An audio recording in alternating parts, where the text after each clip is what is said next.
bienvenidos a los coloquios de iSanidad. Yo soy Luis de Haro y hoy vamos a hablar de telemedicina y sostenibilidad del sistema sanitario.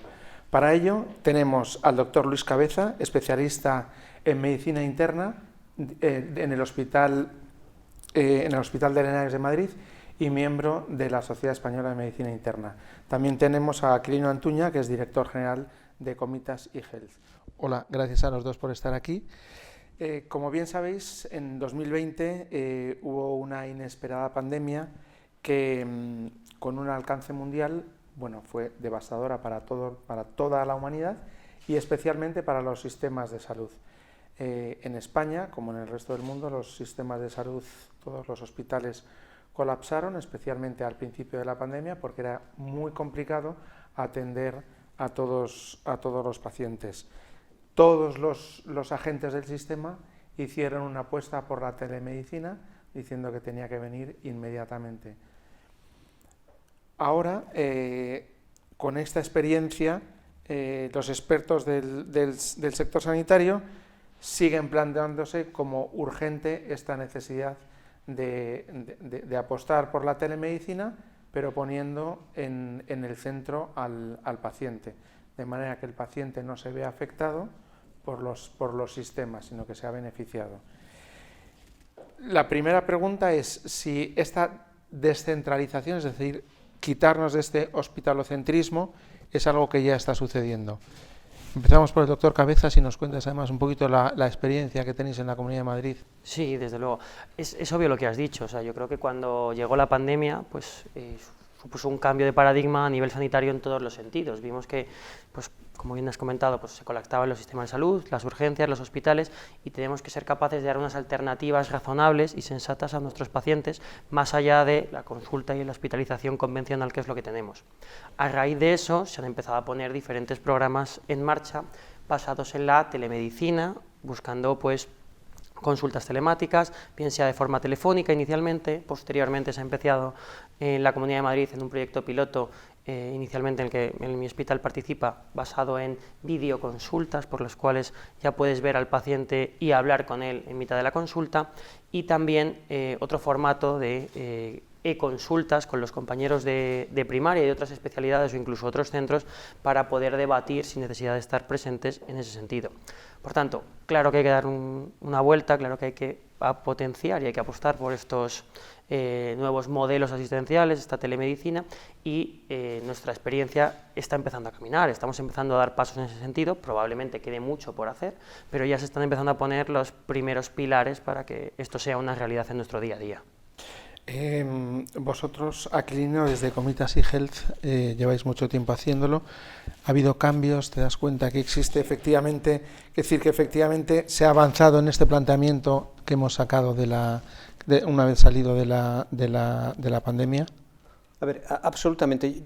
Bueno, no sé si ha habido grandes avances, pero lo que yo estoy convencido es que hay una enorme concienciación de que no podemos seguir saturando los hospitales y los centros de salud, o sea, cogiendo a las personas, transportándolas hacia esos sitios para determinados diagnósticos o determinados tratamientos que pueden ser realizados probablemente cerca de donde está el paciente, cerca del hogar, cerca del domicilio o cerca del pueblo donde habita. O sea, yo creo que hay una conciencia clara. Yo he visto muchas comunidades autónomas por mi trabajo, porque tengo que ofrecer mis soluciones, y todo el mundo lo ve claro. O sea, hay que ir a los hospitales cuando hay que ir a los hospitales, pero no hay que ir a los hospitales para cualquier cosa. Trabajamos ahora en algún proyecto de racionalización de las urgencias, que es un lugar que, en fin, yo no soy médico, soy ingeniero de teleco, donde se produce la saturación porque es el lugar donde voy cuando quiero que me atiendan ya. Pero hace poco, con un grupo privado hospitalario, nos decía que el 70 o el 80% de la gente que va a urgencias probablemente no debería ir a urgencias. Entonces, yo creo que si no se ha avanzado todavía, pero desde luego yo creo que la concienciación es clara. Oye, tenemos que pensar qué papel tiene que jugar el hospital, el centro de salud, o los consultorios son lo que llamamos la España vaciada, o la nada en la España vaciada, que a veces no hay nada y hay que ver, aunque no pueda haber médicos, tendrá que haber servicios médicos, ¿no? Yo creo que esto es verdad lo que dices, y es una absoluta realidad. Y quizás cuando te enfrentas a una situación como la que nos hemos tenido que enfrentar, por desgracia, es lo que te hace modificar tu actitud y modificar los sistemas, intentar adecuarlos a la realidad que has descrito. Pero esto no es una cosa nueva, o sea, hace ya años, en 2000, hace pues, por lo menos 8 o 10 años, ya desde el Colegio Británico, ya se hablaba de que el modelo del hospital del siglo XXI era un modelo de hospital en el que el médico tenía que salir del hospital, no tenía que entrar el paciente al hospital, era una forma de decirte eso, tenemos que ir a casa de los pacientes, tenemos que proponer soluciones que al paciente le sean más cómodas y no basarnos solo en que el paciente acuda a mis consultas, acuda a mi hospital para que yo le solucione sus problemas. ¿Qué sucede? Que muchas veces estas ideas, que aunque todos las tenemos claras y todos nos pueden parecer lógicas, tiene que llegar una pandemia, tiene que llegar un desastre para que empecemos a ejecutarlas y probablemente ahora es el momento, por la concienciación que tú mismo comentas, de intentar implementar la mayor parte de medidas, porque es cuando la gente, tanto la población como los sanitarios, vamos a estar más convencidos de su utilidad. Yo quiero hacer una pregunta aquí, es decir, la pregunta es saber si está nuestro sistema sanitario preparado para quitarnos de este hospitalocentrismo, ¿no? Muchas empresas, como Fujifilm, que es gracias a quien hacemos este coloquio, apuestan mucho por este futuro. Y lo que queremos saber es si ya está aquí, ¿no? Yo creo, personalmente, que si tenemos que decir un todo o un nada, si tenemos que decir ¿estamos preparados o no estamos preparados? Pues evidentemente tenemos que tirar más por el no. Pero esto es un proceso, es un movimiento continuado, no es el todo o la nada. Estamos ahora mismo, pues lo que siempre decimos, la escala de grises, nos estamos moviendo hacia trabajar, hacia conseguir que la telemedicina sea una realidad cada vez mayor.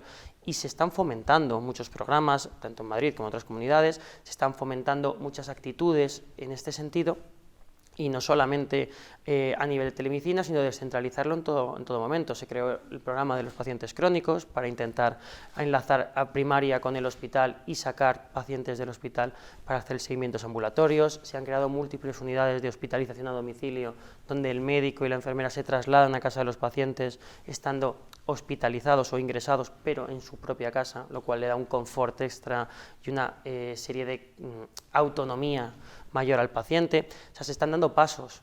Claro, si vemos todo lo que se puede hacer y pensamos lo que ya hemos hecho, pues claro, nos queda mucho camino por andar. Pero cierto es que el primer paso, ¿no? Cuando queremos hacer algo nuevo, siempre que empezamos un camino, pues el primer paso es el que más cuesta.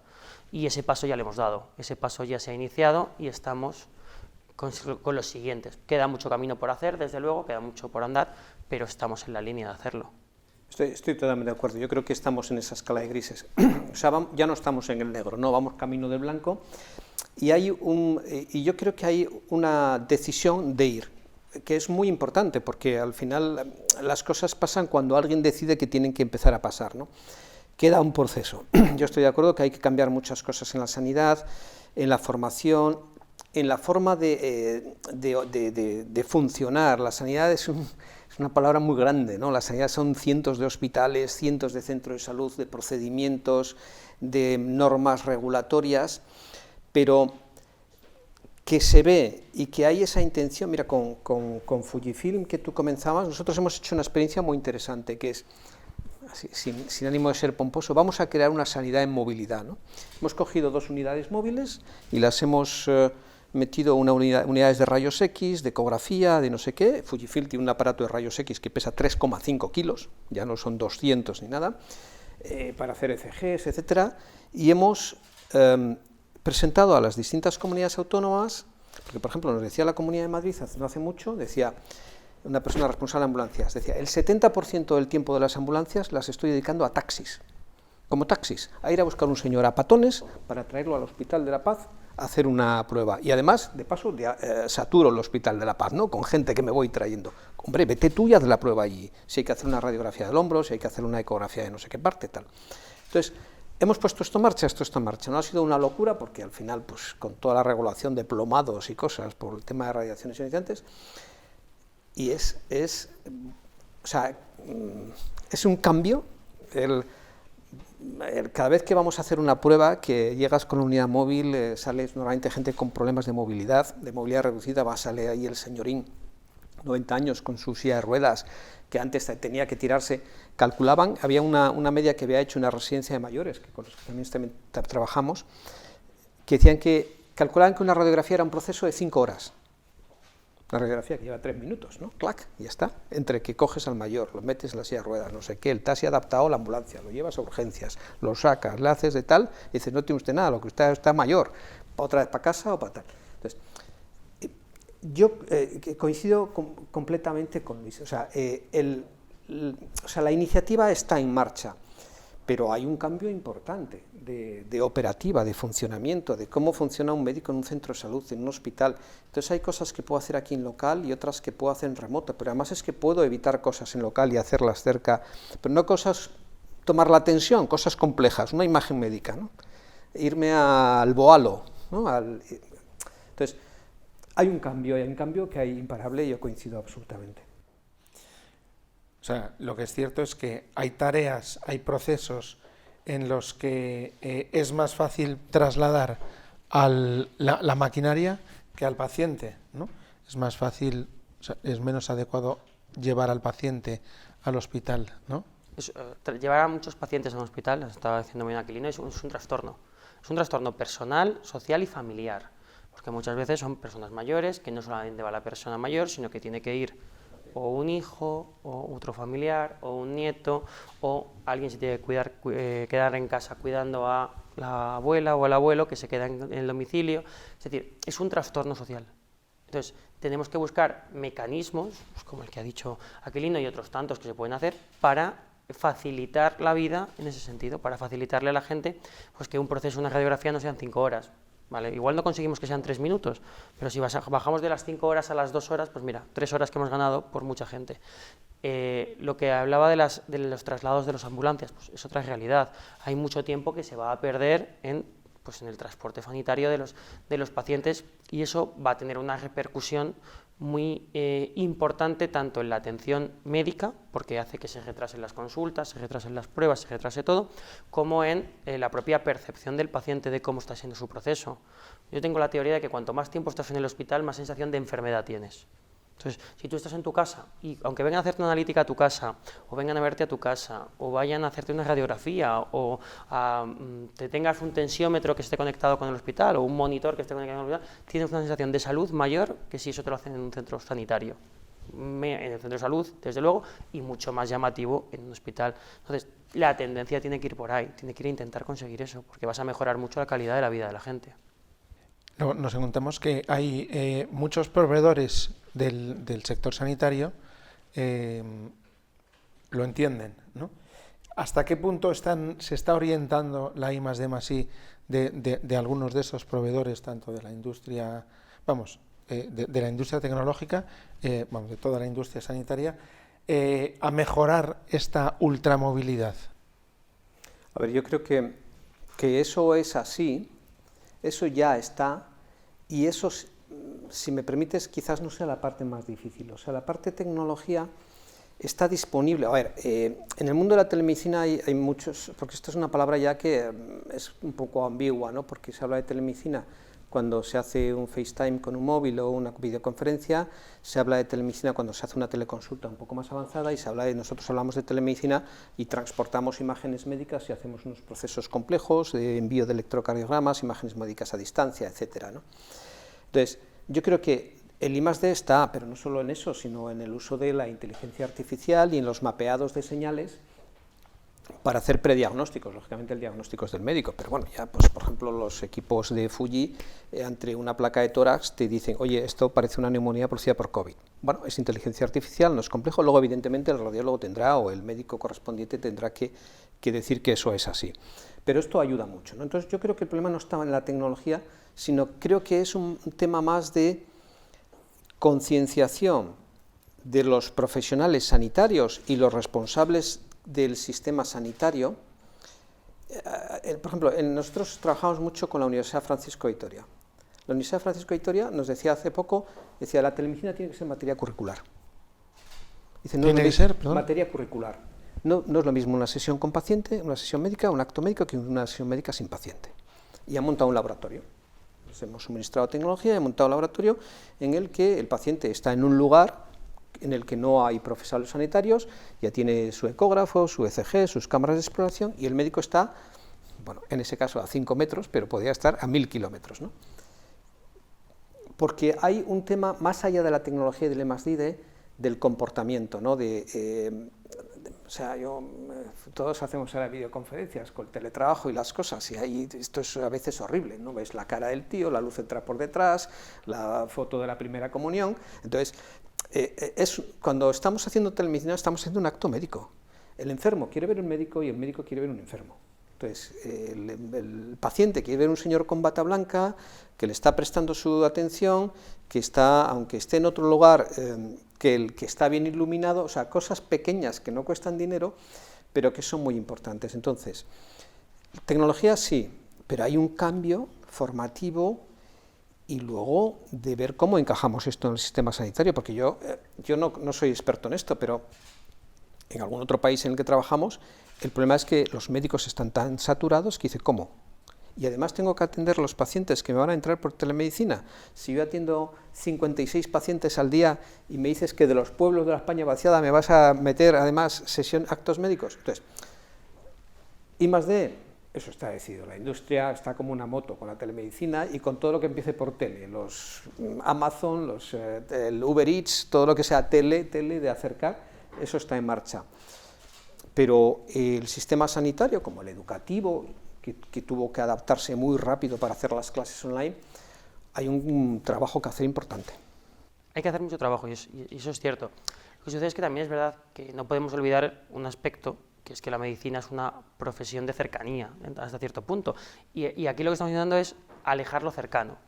Entonces, evidentemente, la exploración física, el ver y tocar al paciente, cogerle la mano en determinados momentos, son cosas también intangibles, como lo que estabas diciendo tú de la iluminación, pero que también van a tener un valor específico y un peso específico. Y yo creo que son esos intangibles los que quizá hace que cosas como comentabas, Uber Eats, pues triunfe muy rápidamente, que toda la tele triunfe rápidamente, todo lo que sea tele, lo que sea, va a acercarte a casa funciona, y quizás por eso la telemedicina va a tener más barreras en ese sentido, porque tiene que superar una serie de cosas que están muy imbricadas en el fondo de la sociedad.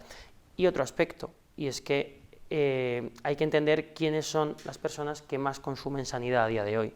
Las personas que más consumen sanidad a día de hoy no son las mismas personas que utilizan Uber Eats o utilizan Globo o utilizan Amazon Prime, son los que son los abuelos probablemente de esas personas. Entonces, tenemos que conseguir, y yo creo que también la pregunta de Luis iba por ahí, que ese I+D+I vaya dirigido a las personas que van a ser nuestra diana clínica. O sea, tenemos que buscar una tecnología que le sea sencilla y accesible, porque muchas veces la frontera que yo me he encontrado o que yo he intentado encontrarme con cuando hago pues videoconsultas, es que los propios pacientes en su domicilio tienen dificultades propias para conseguirlo, o porque no tienen una conexión de calidad, o porque no son capaces de manejar determinados dispositivos, o porque les facilitas una serie de aparatos de monitorización que no comprenden adecuadamente cómo se utilizan, o no se lo hemos sabido explicar, quiero decir, no, la culpa no es del paciente. Entonces,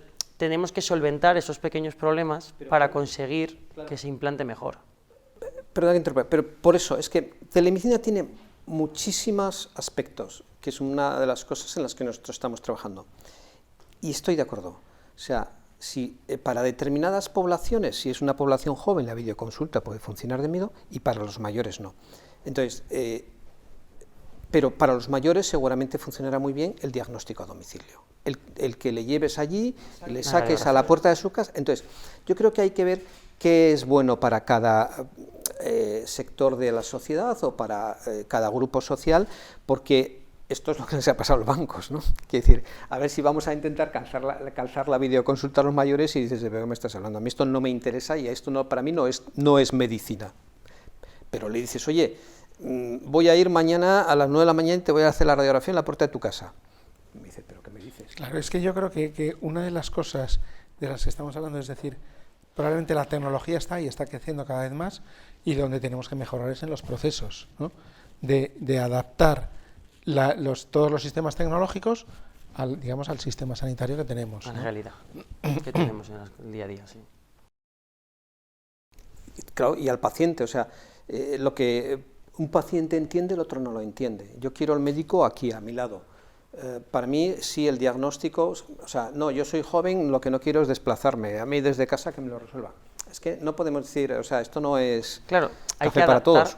muchas cosas, y es lo que hablábamos, ¿no?, al principio. O sea, estamos en una escala de grises, partimos de una situación en la que hace 3 años, 4 años, hablar de telemedicina, por lo menos en la sanidad pública, era casi utópico, era una realidad que era anecdótica y que se daba solamente en cosas muy concretas, y lo de, por ejemplo, los hospitales virtuales, lo que has nombrado Francisco de Vitoria, o el Valdecilla, que también es un hospital virtual muy potente para formarse y entrenar con, pues con muñecos, con determinados sistemas para entrenarte ante determinadas situaciones, cada vez se va acercando más a la realidad, y en ese sentido se está progresando mucho, pero tenemos que ser especialmente cuidadosos en saber qué le queremos ofrecer o qué nos va a demandar cada paciente que tenemos delante. Y como dices, hay pacientes que quejan que vayas a su casa a hacerles una prueba o que estén hospitalizados en su casa porque están en su entorno. Habrá gente que querrá seguir viniendo a la consulta presencial, habrá gente que quiera hacer una videollamada desde el puesto de trabajo para no tener que salir de trabajar porque si no se le complica mucho el día, y dar esas soluciones tan variadas nos va a llevar tiempo. Nos va a llevar tiempo y va a requerir adaptar muchos aspectos del sistema sanitario. ¿Y qué impacto puede tener la telemedicina y también la ultramovilidad de la que estamos hablando, la ultramovilidad diagnóstica, más allá de las listas de espera? ¿Cómo puede impactar en el sistema y en los propios pacientes? La experiencia que tenéis, sobre todo ahora con la Comunidad de Madrid. Mi experiencia es que los pacientes que se suman al carro de intentar pues, movilizar la asistencia o buscar una asistencia no presencial, ¿vale?, de cualquiera de los ámbitos que podamos plantearnos, la mayoría de los pacientes están contentos con lo que sucede. ¿Qué sucede? Que el porcentaje al que impactas no es el grueso a día de hoy de la población. La gente que lo prueba, la gente que descubre oye, que en lugar de estar en el hospital metido 15 días, puedo estar en mi casa y que venga a verme la familia, pues encantado. Que en lugar de tener que ir al hospital a hacerme una placa, vienen a mi casa y me pueden hacer una radiografía, pues feliz. Que en lugar de tener que ir al médico, esperar media hora a la sala de espera para hablar con él 5 minutos y me da el resultado de una analítica, mi médico me puede llamar por teléfono, me puede hacer una videoconsulta, le veo la cara y me explica los resultados de mi analítica desde el salón de mi casa. Pues desde luego la gente que lo prueba le gusta, y la gente que lo prueba normalmente va a querer repetir en este sentido, va a querer buscar más opciones de telemedicina en todos los sentidos. Y es verdad que no vamos a ir todos a la misma velocidad.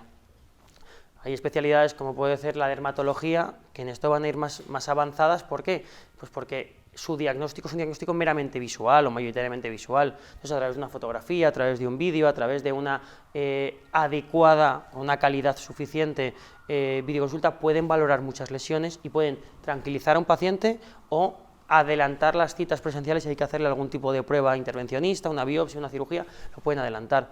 Otras especialidades, puede ser nefrología o como puede ser algunas especialidades quirúrgicas, van a tener más dificultades para implementar el mismo proceso, que es buscar una consulta telemática o buscar hacer unas curas, porque probablemente el paciente no esté capacitado para hacerse unas curas determinadas en cirugía y sí para otras de dermatología. Entonces, eso va a costar adaptarlo y vamos a asumir y debemos asumir que vamos a tener que ir en distintas velocidades. ¿Y cuál es la experiencia de Comitas eHealth?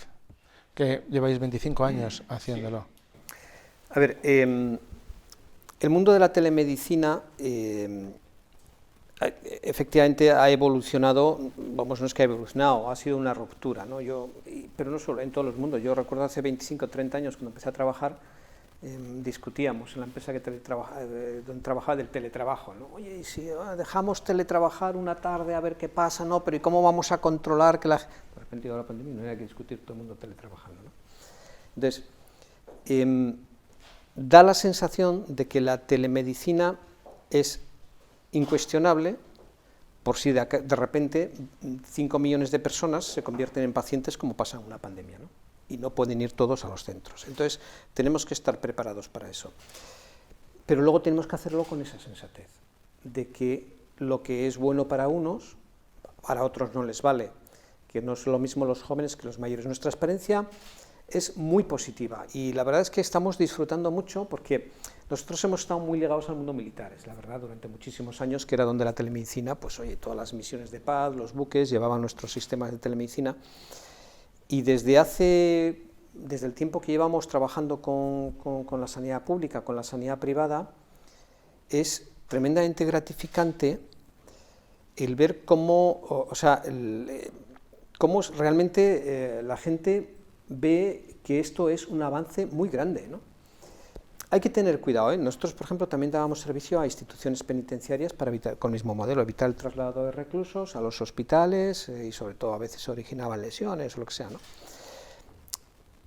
Y tuvimos algunas experiencias que había que mejorar, ¿no? En el sentido de que a veces la telemedicina se puede convertir en una especie de Netflix, ¿no? Un médico que está allí mirando la pantalla, pero mirando para todos los sitios, un poco rescolengado porque ya me estoy cansando de estar todo el día aquí mirando la pantalla, y además en la habitación de su casa, entonces yo estoy muy obsesionado, y en Comitas así lo estamos, no tanto con la tecnología, que creemos que está bastante bien resuelta, porque esto tampoco es tan difícil. Quiero decir, yo no hablo de que si mover el Da Vinci o no sé qué, de la telemedicina esta intergaláctica, ¿no? Voy a operar a un tío que está en la China y lo voy a hacer desde Nueva York. Yo no sé si eso tiene algún sentido, que lo tendrá, pero ahora mismo estamos hablando de transporte de señales e imágenes médicas para que un profesional tenga todo lo que necesita para emitir un diagnóstico sin tener el paciente. Hablo de esa telemedicina. Entonces, está bastante resuelto el tema tecnológico.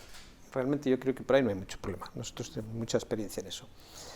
Pero hay mucho que trabajar para que esto realmente sea algo que sea aceptado por el sistema sanitario, por los médicos, que sea aceptado por los pacientes y que sea visto como una mejora. Porque puedes ver, joder, ahora resulta que voy al médico y no está ni el médico, me atienden por la pantalla. Leí un artículo hace poco que me pareció brillante. El Hospital Monte Sinai de Nueva York usaba telemedicina para determinadas especialidades y lo había presentado como algo tan novedoso que cobraba un plus. Que fíjate, dices, voy allí, no hay médico y encima me cobran más, ¿no? Porque primero reducían el tiempo de espera cuando tú llegabas allí a las urgencias o lo que sea, bueno, ¿quiere usted esperar aquí? No, yo ya te pasaban ahí, tenía un plus porque era una sala muy tecnológica, pantallas, cosas. Entonces, hay que ver cómo componemos todo esto para que tenga sentido y no pase. Yo soy ingeniero teleco y lo de la banca para mí ha sido revelador, ¿no? Lo que ha pasado con los mayores, que ¿no? Descárguese la firma electrónica en el móvil y no sé qué, y ya cerramos la sucursal de su barrio y con eso usted va y no sé qué, cuando quiera hacer una transferencia. Y el mayor decía, ¿pero qué me dices? Pero el móvil yo lo uso para hablar, ¿cómo que me descargue la firma electrónica y tal? Entonces tenemos que tener cuidado hacia dónde llevamos a la gente, no vaya a ser que la llevemos hacia donde no quieren ir y entonces sea todo un fracaso. Claro, la pregunta es si todo esto que estamos hablando, estos procesos, esta ultramovilidad, puede generar un beneficio para el paciente más allá de las listas de espera, más allá de las esperas, sino si puede generar una cuestión, un ahorro económico, un ahorro referido a reducir la tasa de reingresos, un ahorro sobre los efectos adversos o incluso mejorar la calidad de vida de los pacientes. No tengo dudas al respecto. O sea, yo creo que todos esos aspectos que has nombrado, Luis, se van a poder mejorar. Lo que tienes que hacer es dos cosas. Primero, para reducir los reingresos, para reducir las esperas, para mejorar la calidad, para conseguir todos esos y cada uno de esos ítems, lo primero que tienes que hacer, incluso el ahorro económico, es asumir que para ese ahorro tienes que hacer una inversión previa. O sea, evidentemente la tecnología la tienes que implantar. Si no la llegas a implantar, nunca vas a hacer esto. Entonces, es obvio que cuando tú consigues hacer esa mejora, a medio y largo plazo vas a obtener todos esos beneficios y otros tantos más, pero tienes que asumir la realidad de que tienes que precisar un mínimo o una tecnología mínima, tampoco vamos a decir lo que decía Aquilino, ¿no? Tampoco vamos a intentar operar a alguien en otro continente, sino vamos a buscar un mínimo de tecnología para conseguir ese propósito. Eso va a requerir una inversión económica y una inversión quizás más importante que la económica, incluso en tiempo y en formación de los profesionales y los pacientes. Porque si tú a un profesional que nunca ha hecho telemedicina le pones mañana a pasar una consulta de telemedicina, probablemente no lo va a hacer bien. A un paciente que no le explicas qué realmente sí le va, para qué vale y para qué no vale esa consulta o esa telemedicina, no lo va a aprovechar bien. Entonces, necesitas invertir dinero, evidentemente, de la tecnología, pero más allá del dinero, que no es lo más, es un tiempo para que poco a poco se vaya asentando, como cualquier tecnología. Primero tendrá que haber unos pequeños consumidores que empiecen a ver que eso realmente les funciona, y a partir de eso se irá sumando a la mayor parte de la población. Entonces necesitas un tiempo y necesitas una educación, necesitas formar a la gente, pero no me cabe ninguna duda que la calidad de los pacientes va a mejorar, que los reingresos van a mejorar porque el paciente va a tener una accesibilidad a su médico mucho más cercana. No tengo consulta el mes que viene o la semana que viene, sino que, oye, esto es mucho más ágil, voy a poder hablar con mi médico mañana, pasado o en 3 días, y probablemente un ingreso lo pueda evitar. Y aparte, si somos capaces de generar estos soportes extrahospitalarios o extraambulatorios, por alguna manera, por incluir también los centros de salud, vamos a tener una red con muchos más puntos de sujeción. Porque si viene o tenemos otro evento como la pandemia, vamos a tener muchos más anclajes en los que vamos a poder apoyarnos a la hora de sujetar el sistema sanitario. Hace 2 años teníamos el hospital y el centro de salud. Ahora, si somos capaces de hacer esto, pues tendremos el centro de salud, tendremos el hospital, que seguirán siendo los 2 grandes pilares, y eso no lo va a cambiar nadie, pero también tendremos la ultramovilidad, tendremos la telemedicina, tendremos la videoconsulta, tenemos la consulta telefónica, la hospitalización domiciliaria, tendremos otras muchas cosas que ayudarán a que la atención que hay en los hospitales y la atención que hay en los centros de salud pueda aliviarse.